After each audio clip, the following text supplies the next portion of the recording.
August 1 വിശുദ്ധ Alphonsus Ligori. 16-ാം വയസ്സിൽ നിയമവിദ്യാലയത്തിൽ ചേർന്ന അദ്ദേഹം വിശിഷ്ട അഭിഭാഷകനായി. ദീർഘനാളത്തെ വിവേചനത്തിന് ശേഷം അദ്ദേഹം തൻ്റെ അഭിഭാഷക വൃത്തി ഉപേക്ഷിച്ചു. പിതാവിൻ്റെ ആഗ്രഹത്തിന് വിരുദ്ധമായി പൗരോഹിത്യത്തിനുള്ള പരിശീലനം ആരംഭിച്ചു.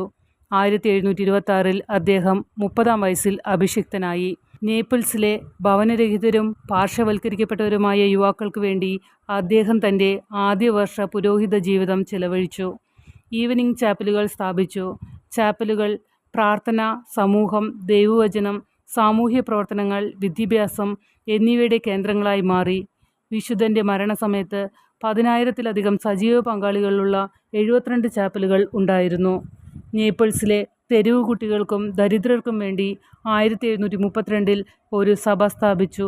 നഗരങ്ങളിലും മറ്റ് ദരിദ്ര സ്ഥലങ്ങളിലും ചേരികളിലും പഠിപ്പിക്കുകയും പ്രസംഗിക്കുകയും ചെയ്യുക എന്നതായിരുന്നു സഭയുടെ ലക്ഷ്യം. കുർബാന സ്വീകരിക്കുന്നതിൽ നിന്ന് ആളുകളെ പിന്തിരിപ്പിച്ച, അമിതമായ പാപബോധം സൃഷ്ടിച്ച ആത്മീയതയുടെ വളരെ നിഷേധാത്മകമായ രൂപമായ ജാൻസനിസത്തോട് അവർ പോരാടി. പരിശുദ്ധ കുർബാനയ്ക്കും പരിശുദ്ധ കന്യാമറിയത്തിനുമുള്ള ഭക്തി പ്രോത്സാഹിപ്പിക്കുന്നതിനായി അദ്ദേഹം പ്രസംഗങ്ങളും പുസ്തകങ്ങളും ലേഖനങ്ങളും എഴുതി. അതിൽ ഏറ്റവും പ്രധാനമായത് മോറൽ തിയോളജി എന്ന പുസ്തകമാണ്. ഇപ്പോൾ ഉപയോഗിക്കുന്ന ആത്മീയ കൂട്ടായ്മയുടെ പ്രാർത്ഥന വിശുദ്ധ അൽഫോൻസസ് എഴുതിയതാണ്. 1787 ഒക്ടോബർ 1 അദ്ദേഹം മരണപ്പെട്ടു.